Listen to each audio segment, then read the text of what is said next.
네, 오늘 벨직 신앙고백서 24항 사람의 성화와 선행에 대해서 같이 살펴보려고 합니다. 먼저는 이 성화의 삶을 이끄는 믿음에 대해서 좀 나눠보도록 하겠습니다. 우리가 이제 구원의 서정에 대해서 이야기를 할 때 계속 우리가 반복적으로 그 구원의 서정에 대한 이야기를 하지만 그러나 그 속에서도 우리가 계속해서 그 하나님이 우리를 어떻게 구원하셨는가에 대한 그 서정을 이야기할 때에 참 우리가 좀 많이 헷갈려하는 부분들이 더러 있는 것 같습니다. 특별히 우리와 같은 어떤 그런, 그러니까 저는 이제 그 우리와 같은이라는 표현을 쓸 때 좀 조심스러운 이유는 우리가 특별한 신앙생활을 하고 있는 게 아니거든요. 그러니까 뭐 개혁신학 이렇게 얘기했을 때, 개혁주의 이렇게 얘기할 때 그 개혁주의라는 게 특별한 얘기가 아니에요.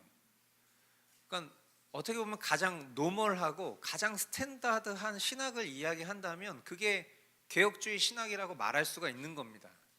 그러니까 우리가 어떤 신학의 변천사들을 생각했을 때 지금 이 개신교 신앙의 오리진이라고 말할 수 있는 건, 그건 우리가 이제 성경에서 보는 그 신구약 성경을 기반으로 한, 결국 신약 성도들은 구약의 성경이 그들에게 유일한 성경이었던 것이고, 그리고 이제 예수님의 공생애와 그 예수님의 제자된 이들, 그리고 이방인의 사도로 부름받은 그 사도 바울의 그런 전도의 여정들이 담겨져 있고, 그리고 요한이 하나님께로부터 받은 계시, 그것이 이제 요한계시록을 통해서 이제 성경 66권의 그 모든 것들이 집대성된 이후에 어떻게 보면 그 교회, 신약 교회의 어떤 전통과 역사들을 우리가 거슬러서 생각해 보면 그게 개혁 신앙인 것입니다.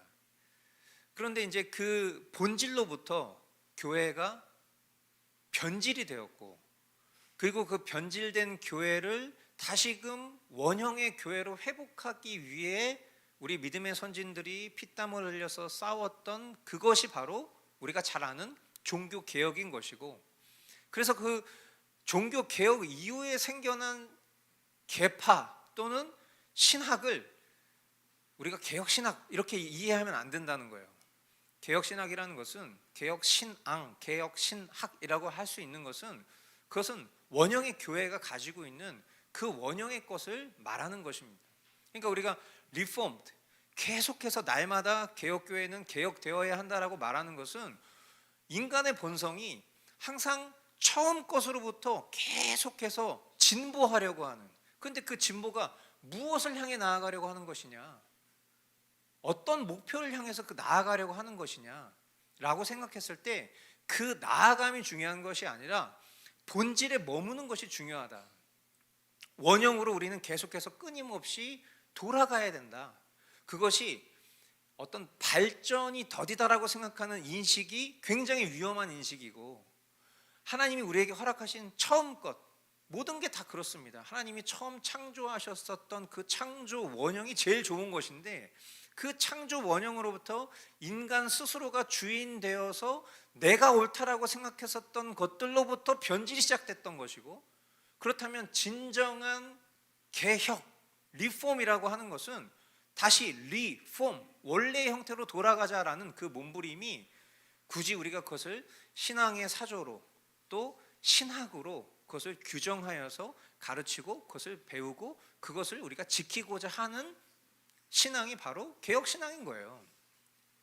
그러니까 이제 제가 우리가 이제 이야기하는, 이렇게 말을 하다 보면 자꾸만 보편적인 어떤 것이 있고, 우리는 뭔가 그들과 다른 특별하고 고유한, 남들이 잘 알지 못하는 그런 무언가를 가지고 있는 사람들로 자꾸 스스로 좀 인식되는 경향이 없지 않아 있어서 제가 좀 주저리 좀 길게 말씀을 드린 것 뿐이고, 우리가 이제 구원의 서정이라고 말할 때 그 구원의 서정이라는 것은 반드시 우리의 어떠함과 상관없는 하나님 주도적인 구원을 이야기하고 있는 것입니다. 그래서 구원의 서정의 첫 번째가 무엇이었죠? 부르심입니다. 콜링이에요. 그러니까 내가 뭔가를 쟁취하는 것으로부터 구원이 시작된 것이 아니라 첫 번째가 부르심인 거예요.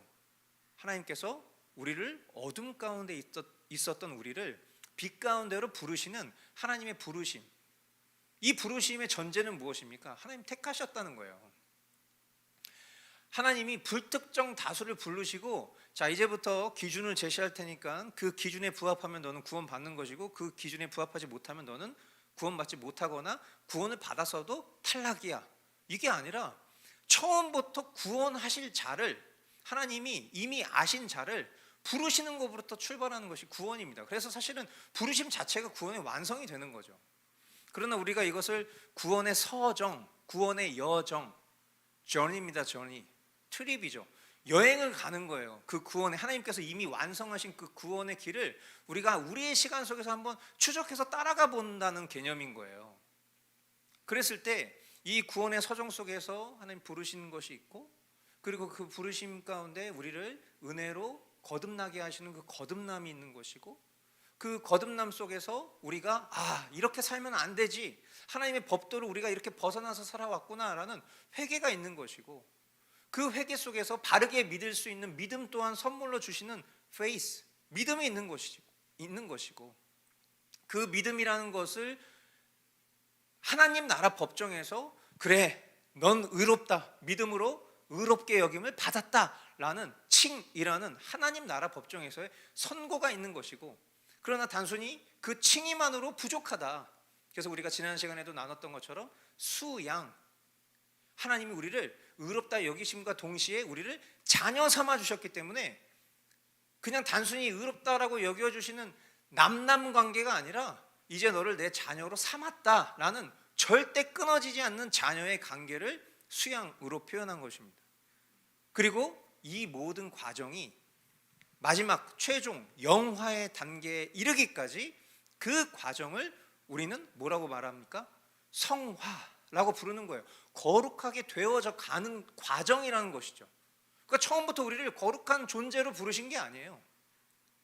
우리는 영화의 몸을 입는 그 순간까지 계속해서 그 성화의 과정을 밟아 나아갈 수밖에 없는 존재입니다. 그러나 우리가 거룩한 삶을 살아가고자 하는 그 성화의 삶을 살고 있는 중이라는 것을 우리는 알고 있으나, 우리가 우리 자신에 대해서 또 하나 알고 있는 것은 우리는 이 성화의 삶을 제대로 살 수 있는 능력과 그런 존재가 아니라는 것을 매 순간 매번 깨닫죠. 날마다 죄 가운데 놓여져 있는, 나는 그렇게 살고 싶지 않은데, 내 생각과 내 마음은 그렇지 않은데 내 육신이 참으로 연약하여서 이 하나님의 법도를 즐거이 따르려 하기보다는 그것을 꾸역꾸역 행하려 하고, 오히려 죄된 것을 사랑하면서 그것에는 아주 발빠르게 행동하는 그런 모습들 속에서 우리가 과연 이 구원을 완성할 수 있을까라는 그런 절망이 있지만, 그러나 그 성화와 영화 사이에 하나님의 은혜로운 조치는 바로 견인이었죠. 하나님 오래 참으신다.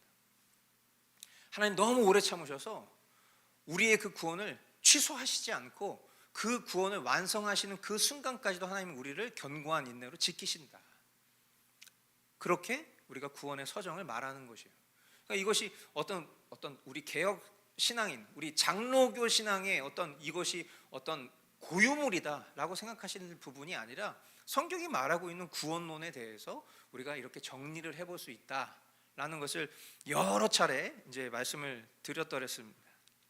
이제 오늘 우리가 다루는 이 주제가 바로 이 내용입니다. 우리가 여러 신앙 고백서들을 통해서 이와 같은 내용들을 나눴고, 사실 같은 내용이지만 뭔가 다른 표현과 다른 언어로 우리가 이런 표현도 쓸 수 있겠구나라는 것들을 확인하는 시간일 뿐입니다. 그리고 저는 이 내용을 조금 더 쉬운 도식으로 한번 정리를 이렇게 해본 거예요. 자, 뭐냐면 일단은 그 단락을 한번 읽어보겠습니다. 제가 그 크게 세 가지 단락으로 이렇게 여러분들이 좀 멀리서 보시면 세 덩어리로 나눠져 있구나 확인하실 수 있을 텐데, 첫 번째 덩어리입니다. 우리는 하나님의 말씀을 들음과 성령의 역사심으로 말미암아 사람에게 생기는 이 참된 믿음이 그를 중생하게 하며 새 사람으로 만든다는 것을 믿습니다. 지금 이거 신앙 고백서기 때문에 이와 같은 것을 믿는다라고 그렇게 고백하고 있는 내용인 것이죠. 이 믿음은 사람을 새 생명 가운데 살게 하고 죄의 노예 상태에서 해방시킵니다. 뭐가? 이 믿음이. 그러므로 죄인을 의롭게 하는 이 믿음이 사람으로 하여금 선하고 거룩한 삶을 사는 것과 무관하게 만든다는 것, 옳지 않습니다.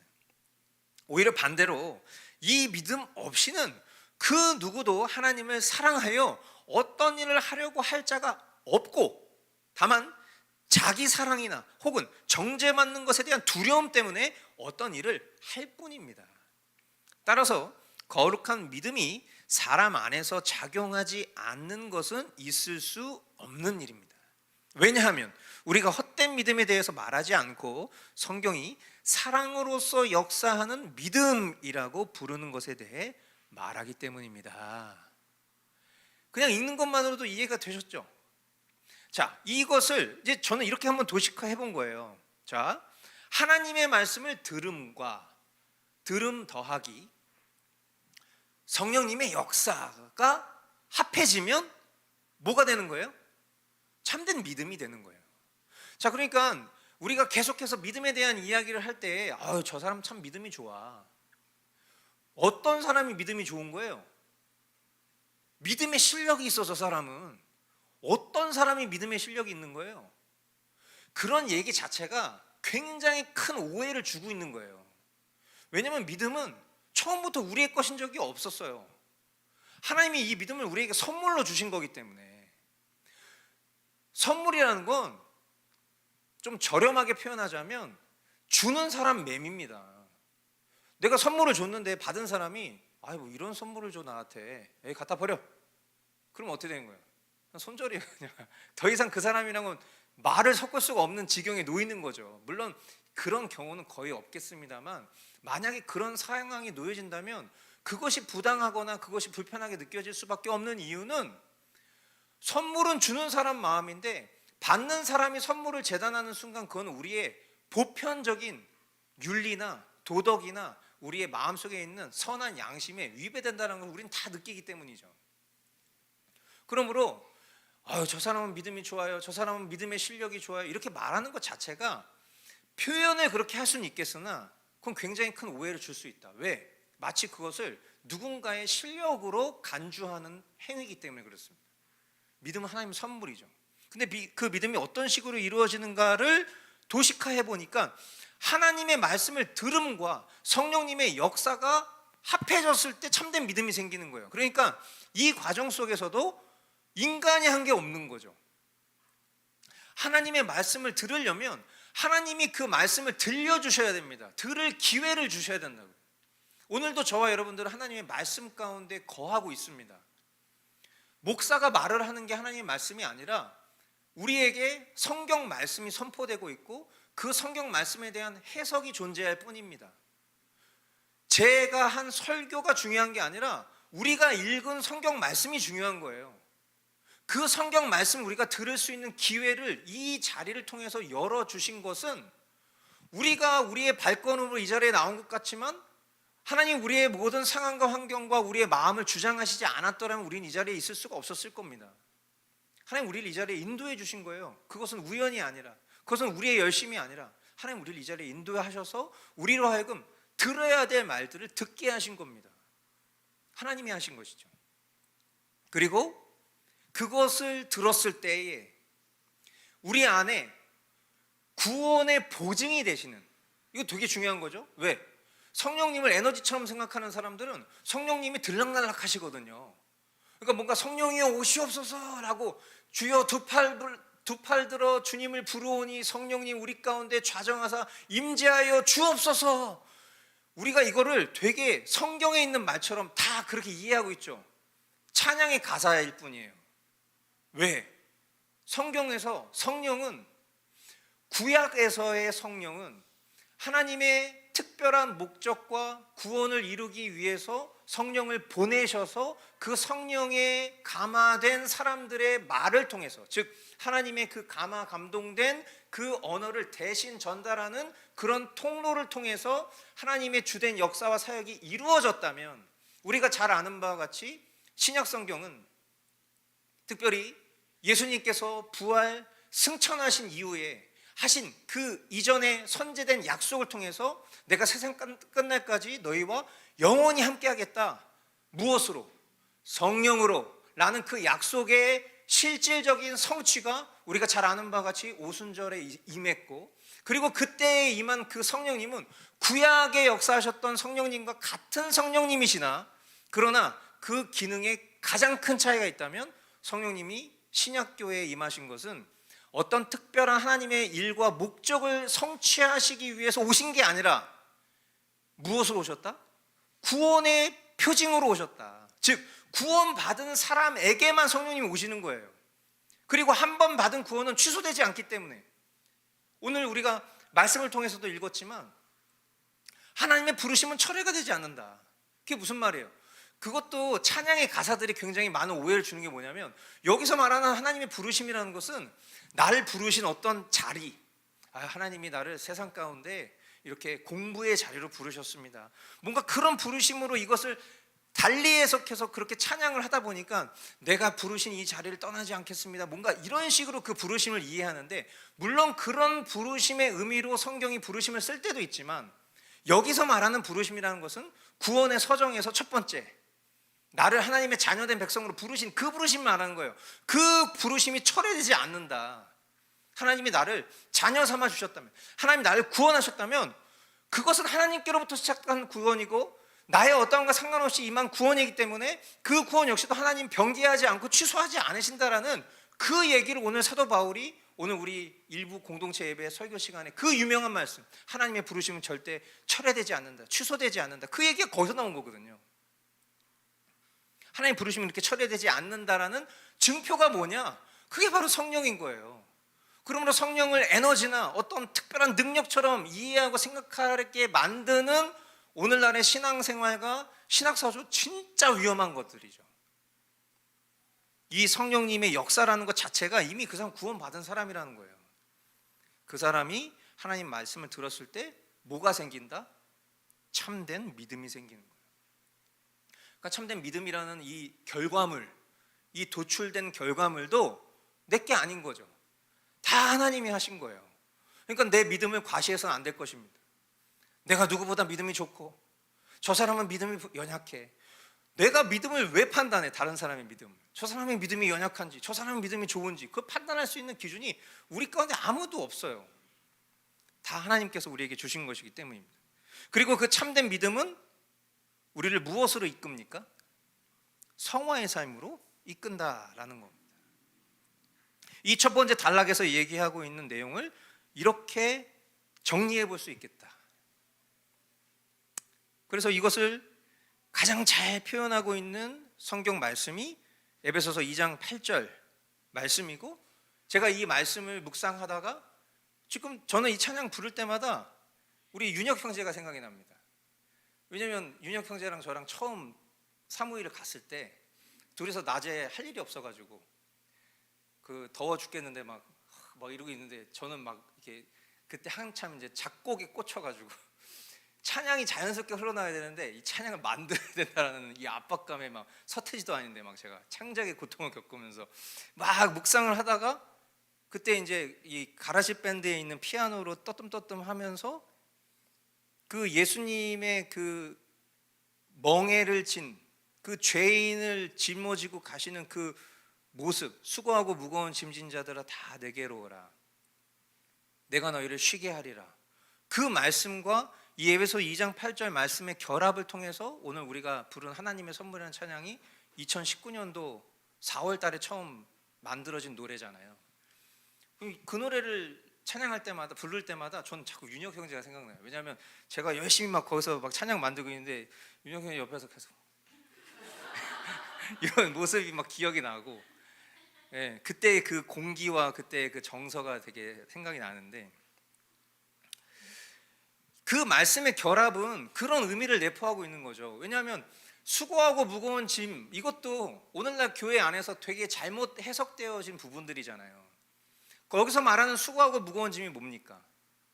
우리가 살면서 지고 있는 그런 너무 힘들어, 그런 겁니까? 여기서 말하는 수고하고 무거운 짐이요?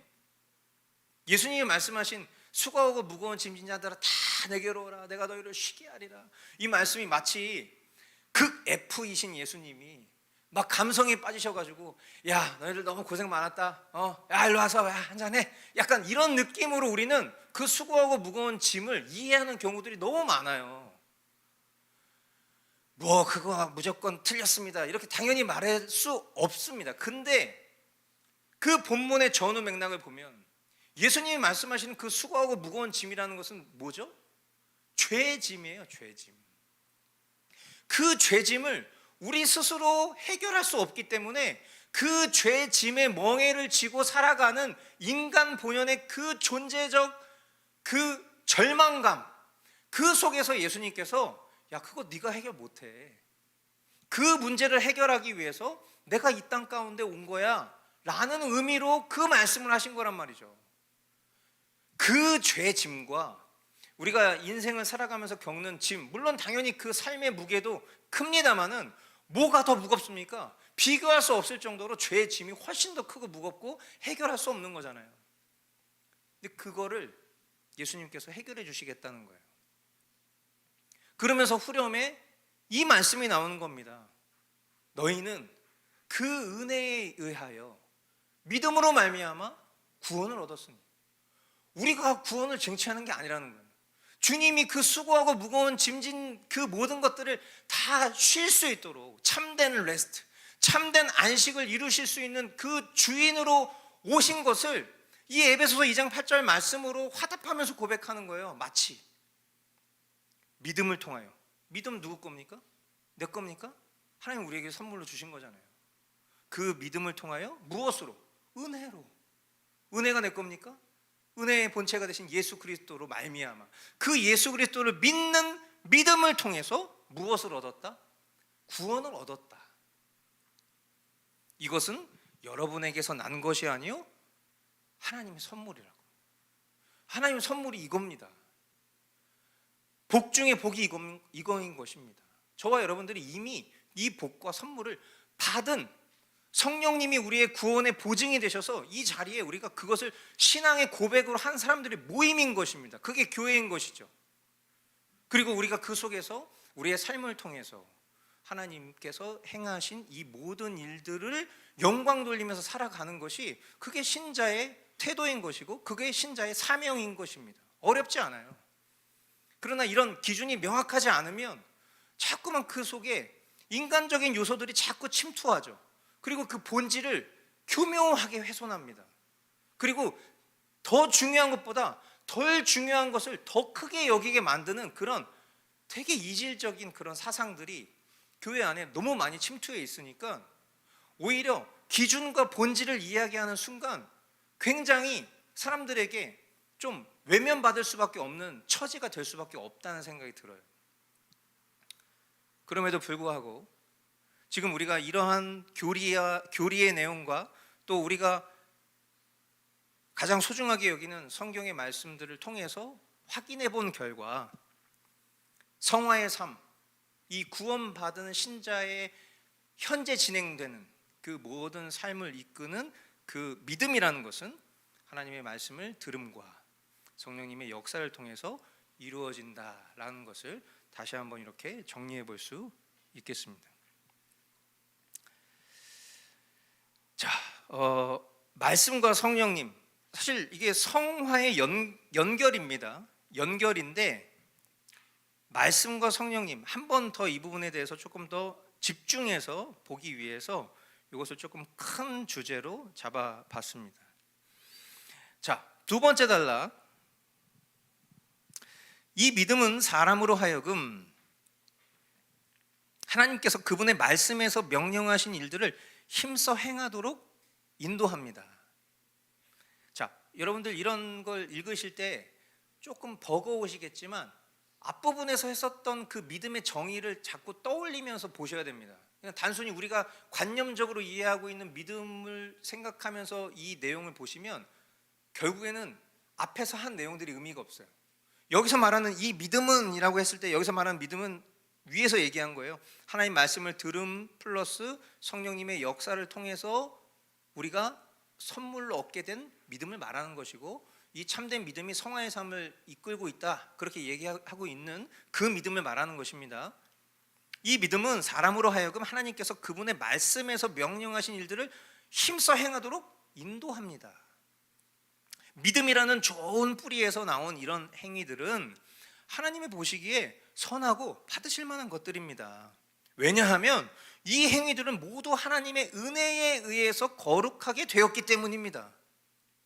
그럼에도 불구하고 그 행위들이 우리를 의롭다 하는 데에 기여하는 것은 아닙니다. 자, 요 왜냐하면과 그럼에도 불구하고 사이에 굉장히 큰 전환이 있습니다. 앞에 이 세 줄까지 봤을 때 굉장히 우리가 적극적으로 동의할 만한 내용들입니다. 우리가 어떤 행위를 했을 때, 그 믿음의 행위를 했을 때 그 믿음의 행위가 하나님이 기뻐하실 만한 일들이다. 근데 왜 그러냐? 그 모든 것들이 하나님의 은혜에 의해서 거룩하게 되었기 때문입니다. 그렇게 얘기를 했어요. 그런데 그럼에도 불구하고 그 행위들이, 어떤 행위들? 참된 믿음을 통해서 발휘된 행위들이 우리를 의롭다 하는 데 기여하진 않는다라는 거예요. 우리가 계속 지난주에도 열심에 대한 얘기를 하고 있는데 지금 그 얘기가 참 저는 이게 신기합니다. 제가 맞추려고 맞추는 게 아니에요. 그냥 정해진 대로 우리는 순서대로 가고 있는 거잖아요. 근데 지금 이 로마서 강해랑 지금 이 벨직 신앙고백서의 이 주제들하고 계속 일치된 그 길을 계속 가고 있는 중이거든요. 우리는 어떤 믿음의 행위를 했을 때 그 믿음의 행위를 통해서 내가 의롭게 된다라는 착각을 하잖아요. 그렇잖아요. 근데 지금 여기 뭐라고 얘기하고 있어요? 우리를 의롭게 하는데 그 믿음의 행위가 기여하는 것은 아니라고 얘기를 하고 있어요. 왜냐하면 우리는 어떤 선행을 하기 전에 그리스도를 믿는 믿음을 통하여 의롭게 되기 때문입니다. 그러니까 이미 어떤 선한 믿음의 행위를 통해서 우리가 더 의롭게 되는 게 아니라 이미 이전에 완전히 의롭게 여김을 받았다고 얘기를 하고 있잖아요. 그러니까 우리가 이런 칭의의 삶을 살아가는 삶 속에서 어떤 의로운 행실이 더해진다고 해서 더 의로워지는 게 아니라는 얘기를 하는 거예요. 이미 의롭다 여김을 받았고 끝났기 때문에 선고가 되든 대법원 확정 판결을 딱 받은 거예요. 하나님께서 너는 의롭다. 무엇 때문에? 내 아들 예수 그리스도의 공로로 인해서 넌 더 이상 죄인이 아니라 의인이다 라는 선고를 땅땅땅 받았기 때문에 우리가 그 뒤에 어떤 선한 행실을 한다고 해서 이 의가 더 가중되는 게 아니다, 그 얘기를 하고 있는 것입니다. 이렇게 의롭게 되지 않았다면 우리가 하는 일은 선한 일이 될 수 없습니다. 그것은 마치 나무 자체가 좋지 않으면 그 나무의 열매가 좋을 수 없는 것과 같은 이치입니다. 따라서 우리는 선을 행하지만 공로로 삼기 위해서 행하지 않습니다. 우리가 무슨 공로를 쌓을 수 있겠습니까? 우리가 행하는 선행에 대해 하나님께서 빚지고 있는 것이 아니라 우리가 하나님께 빚지고 있는 것입니다. 왜냐하면 우리 안에서 자기의 기쁘신 뜻을 위하여 우리로 소원을 두고 행하게 하시는 분은 바로 하나님이시기 때문입니다. 우리는 다음과 같은 말씀에 유의해야 합니다. 이와 같이 너희도 명령받은 것을 다 행한 후에 이르기를 우리는 무익한 종이라 우리가 하여야 할 일을 한 것뿐이라 할지니라. 자, 무슨 얘기를 하고 있는지 아시겠죠? 우리가 어떤 선행, 이거 내가 하나님께 영광 돌리기 위한 어떤 선행, 만약에 우리가 그런 선행을 하게 되었을 때 그 선행이 우리를 의롭게 하는 선행이 아니라는 것을 이야기하고 있는 거예요. 갈라디아서 2장 16절, 그러나 사람이 율법을 행하는 행위로 의롭게 되는 것이 아니라 예수 그리스도를 믿는 믿음으로 의롭게 되는 것임을 알고 우리도 그리스도 예수를 믿은 것입니다. 그것은 우리가 율법을 행하는 행위로가 아니라 그리스도를 믿는 믿음으로 의롭다고 하심을 받고자 했던 것입니다. 율법을 행하는 행위로는 아무도 의롭게 될 수 없기 때문입니다. 사실 이런 어떤 율법, 행위, 선행 이런 표현들이 우리 기독교 신자들에게 있어서는 좀 정서적으로 크게 와닿지 않을 수 있다고 저는 생각합니다. 그 이유는 뭐냐면 사실 이런 얘기의 배경이 되는 사람들은 이스라엘 사람들이에요.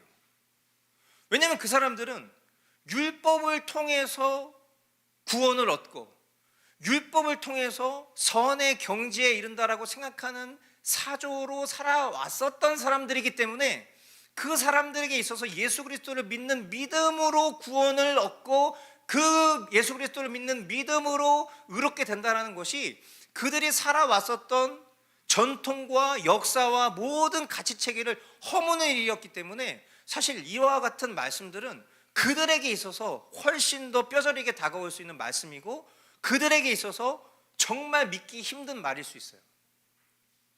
그러나 우리에게 있어서 우리는 우리가 날 때부터 우리는 율법으로 산 사람들이 아니잖아요.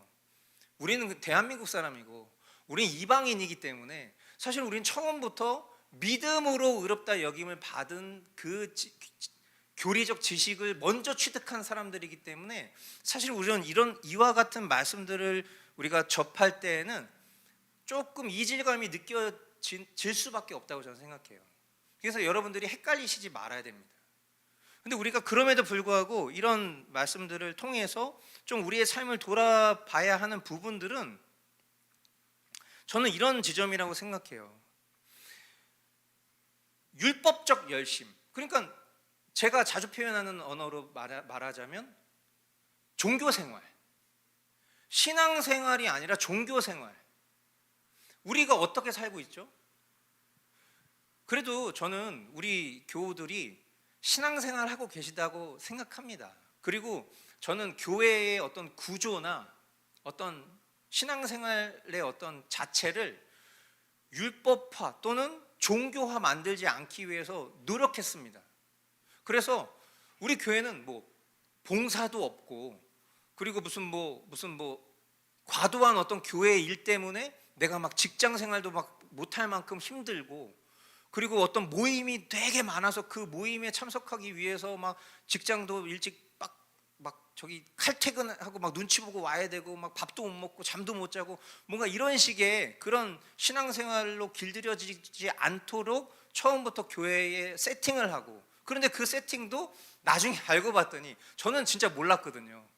왜냐하면 저는 개혁 신학을 공부해서도 개혁 신앙과 개혁 교회의 표징 같은 것들에 대해서 좀 잘 몰랐었으니까. 근데 알고 봤더니 그게 교회의 본질의 형태라는 것을 여러 개혁 교회들을 보면서 알게 된 거예요. 그러니까 당연히 우리가 보편적으로 당연히 성경적이라고 생각했었던 뭐 예를 들면 새벽 예배라든지 또는 각종 여러 주중 예배들 뭐 수요 예배, 금요철학 그리고 뭐 주중에 무슨 모임 이런 것들이 다 우리가 성경적이라고 생각했지만 성경 어디에도 나오지 않는 그런데 이것이 어떤 교회의 어떤 신앙적 유전 또는 전통을 통해서 마치 그것이 성경적인 것처럼 생각하게 만들었었던 그러면 항상 얻는 반문이 그럼 그게 나쁘다는 거냐? 새벽 예배 나쁘다는 거냐? 뭐 수요 예배 금요철학 나쁘다는 거냐? 아니 우리가 하나님을 위해서 전부를 드릴 수 있다고 말하는데 내가 그 이상의 열심을 내는 것도 그럼 잘못했다는 거냐? 잘못했다는 건 아니죠. 근데 하나님이 만드신 제정하신 그 원형을 따라가다 보면 결국 사람이 이와 같은 전통과 유전을 만든 이유는 무엇일까? 누군가에게는 그게 하나님을 향한 특심으로 발휘될 수 있겠지만 누군가에게는 자원하여 하나님을 섬길 수 있는 마음이 아닌 그 종교심에 내가 젖어들어서 그 속에서 그 어려운 고행을 이뤄내는 것을 통해서 얻어지는 성취감으로 내가 마치 하나님한테 하나님 저 이만큼 했습니다. 저 이렇게 열심히 하고 있어요. 누굴 위해서요? 하나님을 위해서요. 지금 여기서 뭐라고 얘기하고 있어요? 우리는 선을 행하지만 공로로 삼기 위해서 행하지 않습니다. 우리가 무슨 공로를 쌓을 수 있겠습니까? 우리가 행하는 선행에 대해 하나님께서 빚지고 계신 것이 아니라 이 표현은 무슨 얘기예요? 하나님, 제가 하나님을 위해서 이렇게 열심히 하고 있잖아요. 하나님 저에게 빚지신 겁니다. 아시겠어요? 마치 이런 식의 심산을 가지고 있다는 거예요. 내가 성가대도 하고, 내가 주일학교 봉사도 하고, 내가 식당 봉사도 하고, 내가 청소도 하고, 토요일에 나와서 청소도 하고, 내가 내 사비를 털어서 꽃꽂이도 하고, 내가 뭔가 이것도 하고 저것도 하고 이것도 하고. 주님, 제 이렇게 열심히 하고 있는 거 아시죠? 자, 그 뒤에 따라올 그 복 기대합니다. 마치 이런 식으로 신앙생활을 하고 있다는 거예요. 그리고 그런 식으로 신앙생활을 하게끔 교회가 장려한다는 거예요. 그게 과연 성경적인가? 우리 믿음의 선진들은 이미 우리가 이와 같은 전통과 유전 속에서 살기 훨씬 전부터 이런 말을 하고 있었어요. 우리가 하나님께 빚지고 있는 거라고. 왜냐하면 그 모든 것들도 우리 안에서 자기의 기쁘신 뜻을 위하여 우리로 소원을 두고 행하게 하시는 분 때문에 그렇게 하는 거지, 만약에 그 성령께서 우리에게 주시는 감동으로 하는 게 아니라면 미안한 얘기인데 그거 율법주의야. 그거 자기만족이야. 그거 자아숭배야. 그거 날 향한 대적감이야 라고 말씀하고 있는 거예요. 그 다음 페이지 보시면, 그래서 이 얘기가 결국 이렇게 연결이 되는 겁니다. 이거 굉장히 유명한 말이거든요.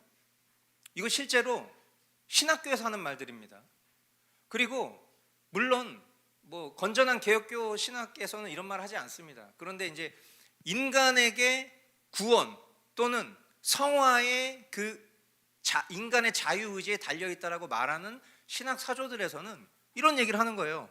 칭의는 하나님의 일이고 성화는 우리의 일이야.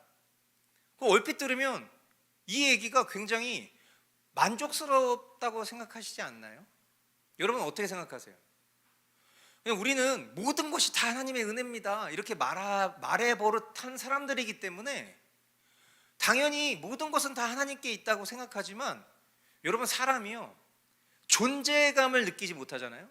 그럼 거기서 불만이 생깁니다. 잘 생각해 보세요. 뭔가 내가 기여하지 않잖아요? 그럼 불만이 생겨요. 어느 조직이나 어느 단체나 어디에서나 내가 내 존재감을 발휘하지 못하면 불만이 생깁니다.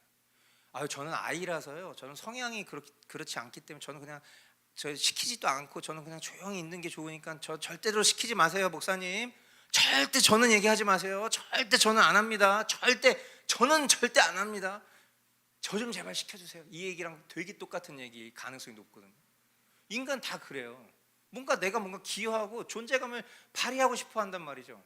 근데 그게 어디에서 나타나냐면 성경 속에서 나타나는 이 인간 군상의 모습들을 보니까 하나님이 들을 복음도 주시고 믿을 믿음도 주셔서 나의 어떠한가 상관없이 하나님께서 나를 택하여 구원하셨다라는 예정론을 격파하고 싶어 합니다. 그래서 그래요, 하나님 나에게 복음 주신 거 너무 감사하죠. 그런데요, 하나님 저를 로봇으로 만든 게 아니기 때문에 저는 저의 자유의지를 통해서 그것을 제가 받아들일지 말지의 결정 여부는 제가 결정할 겁니다. 아시겠어요? 라는 식이죠.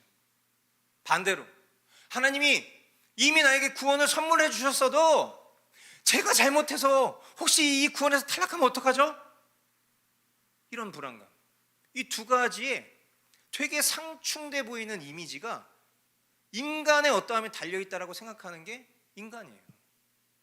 근데 성경 어디에도 물론 해석의 차이가 있을 수 있겠지만 보편적인 해석과 성경 속에서 나오는 모든 이야기 속에는 이와 같은 주장은 없어요. 칭의는 하나님의 일이고 성화는 우리의 일이다. 아까 우리가 성화의 삶을 이끄는 게 뭐라고 그랬죠? 하나님의 말씀을 들음으로 성령님의 역사와 결합되어서 참된 믿음이 생겨나고 그 참된 믿음이 우리를 성화의 길로 인도한다고 그랬죠. 그럼 성화도 우리가 하는 게 아니에요. 우리가 뭔가 선한 행실을 할 때에도 그 선한 행실이 하나님한테 우리가 하나님 빚지셨습니다. 그게 아니라 그저 마치 좋은 나무에서 좋은 열매가 맺히는 것처럼 우리 안에 계신 좋은 나무 되신 주님이 우리로 하여금 좋은 열매를 맺게 하시는 것뿐이지 내가 뭔가 대단한 열매를 맺게 한 게 아니라니까. 빌립보서 2장 13절. 일단은 우리가 보는 세번역에서 이렇게 표현합니다. 하나님은 여러분 안에서 활동하셔서 여러분으로 하여금 하나님을 기쁘게 해드릴 것을 염원하게 하시고 실천하게 하시는 분입니다. 이렇게 얘기했죠. 근데 저는 이것보다는 구버전, 개역개정이 훨씬 좋은 것 같아요. 같이 한번 읽어보겠습니다. 시작. 너희 안에서 행하시는 이는 하나님이시니 자기의 기쁘신 뜻을 위하여 너희에게 소원을 두고 행하게 하시나니. 아멘. 그러니까 우리가 뭔가 선한 일을 했어도요, 그 선한 일을 내가 뭔가 창작해내고 내가 뭔가 고안해내고 내가 그것에 대해서 계획을 세우고 내가 그것에 대해서 열심을 내서 그것을 통해서 내가 뭔가 짠 하나님을 기쁘시게 해드린 게 아니라는 거예요. 이미 그 근원에 가지고 있었던 모든 마음의 동기부터 하나님께서, 우리 안에 계신 하나님께서, 뭐 하나님 밖에서 우리에게 막 그런 마음을 주시고 막 뭔가 성령님이 콱 이렇게 장풍 쏘시듯이 우리 안에서 막 입신해가지고 내가 뭔가 주님이 뭐 기뻐하시는 뜻을 막 내가 해야지 뭔가 이렇게 막 취해서 뭔가 하는 게 아니라 구원의 보증 대신 절대 떠나지 않으시는 삼위일체 하나님, 성령 하나님이 우리 안에 계시기 때문에 우리 안에서 하나님의 기쁘신 뜻을 위해서 우리에게 소원을 갖게 하시고, 내가 어떻게 하면 주님을 기쁘시게 해드리는 삶을 살 수 있을까? 어느 날 갑자기 내가 이런 삶을 살아야 되겠다. 하나님 이런 나에게 주신 이런 부분들을 내가 이렇게 하나님의 영광을 위해서 써야겠다 라는 뭔가 내가 계획 세운 것 같은데 우리는 이 말씀을 통해서 그걸 확인하는 거예요. 이 생각도 하나님 주신 거구나. 그리고 그 소원을 두고 어떻게 하게 하신다? 행하게 하신다. 그러니까 여러분, 이 말씀의 처음부터 끝까지 우리가 한 게 있습니까? 없어요. 성화가 우리의 일이라고 말할 수가 없어요. 칭의도 하나님이 하신 것이고 성화를 이끄시는 것. 자, 성화가 아까 무엇의 서정 안에 있었죠? 구원의 서정. 다 구원은 하나님 하시는 일이잖아요. 그 구원을 굳이 9가지로 서정으로 이렇게 풀어서 설명했을 뿐이라면 이 9가지 모든 것, 그 어떤 것 하나 우리의 힘으로 하는 건 없는 거예요. 이 성화되어져 가는 과정도 주님의 은혜로 되는 것입니다. 그러므로 칭의는 하나님의 일이고 성화는 우리의 일이다 라고 말하는 것은 성경적이라기보다는 그것은 누군가의 성경 해석이라고 말할 수 있겠습니다. 오늘 우리가 이 나눈 내용들 마지막으로 끝 단락을 한번 읽고 마무리를 하도록 하겠습니다. 동시에 우리는 하나님께서 선행을 보상하신다는 사실을 부정하지 않습니다. 그러나 하나님께서 당신의 선물들을 주시는 것은 하나님의 은혜로 말미암는 것입니다.